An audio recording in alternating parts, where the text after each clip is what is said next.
Bon, on a fait une petite sieste et on a changé de crèmerie, donc nous voilà ailleurs, au bord de la Sorgue, dans un village dont nous parlerons pas.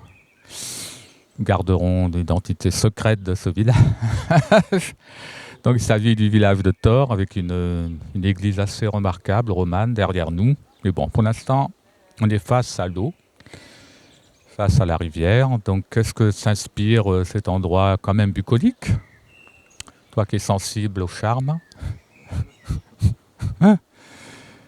Qu'as-tu à nous dire, Tony? Eh bien, c'est un vrai problème pour moi. Si on ne me pose pas de questions, je ne sais pas quoi dire. Alors, écoute, partons sur le Thor. Lethor. C'est le nom du village. Alors, est-ce qu'il y a une connexion avec un dieu nordique? Je ne sais pas. C'est la première fois que je viens là. Le Thor. Écoute, on va y aller avec la numérologie. J'ai cette vilaine habitude de transformer les lettres en chiffres. Et le Thor, si je ne me trompe pas, il y a une totalité du mot le Thor.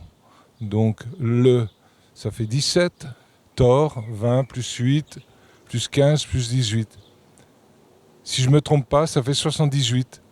Alors ici, je pourrais dire, tiens, dans ce village de Le Thor, eh bien, on me propose les 78 arcanes du tarot. Par exemple, la totalité des arcanes du tarot, 22 majeurs, 56 mineurs, ça fait 78. Alors, 78, c'est aussi 15, 7 et 8. La structure juste, 7 et 8. Le total fait 15. Le diable, qu'est-ce que le diable? Le diable, c'est aussi s'incarner. Il ne faut pas voir les lames du tarot comme étant des négatives et des positives. Tout est ce que l'on en fait. Donc ici, on pourrait dire au niveau thérapeutique qu'il y a une possibilité de parfaitement s'incarner, le diable, parfaitement accepter la dualité. Alors c'est marrant parce que là où nous sommes entre deux bras de la Sorgue. Donc on est vraiment au milieu d'une dualité. Et 78, c'est aussi 15, c'est aussi s'incarner au milieu de la dualité. Quand on voit la figure du diable dans le tarot, on voit un personnage qui monte et qui dépasse un couple. On pourrait voir le couple comme le couple des parents, qu'il faut aller plus loin que les parents, non seulement pour nous libérer, mais pour les libérer aussi.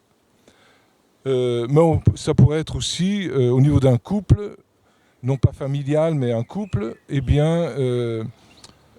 s'élever au-dessus des expériences de couple, aller plus loin que l'ancien couple qu'on a pu former.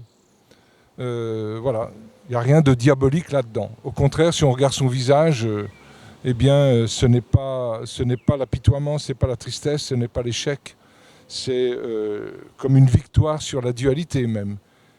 Et d'où vient cette victoire? Eh bien, de la dualité. Donc, j'accepte la dualité, je m'en libère. Je ne l'accepte pas, je la renforce. Je renforce les conflits.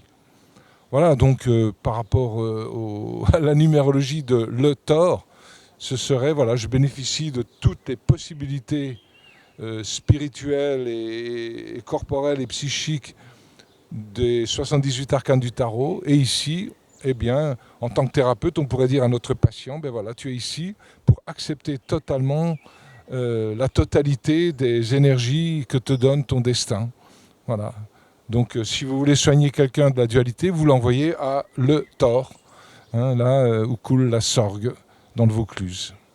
Voilà, c'est un petit peu ce qu'on pourrait dire au niveau un peu magique, un peu ésotérique. On pourrait le voir comme ça. Maintenant, y a-t-il autre chose? Oui, certainement. Maintenant,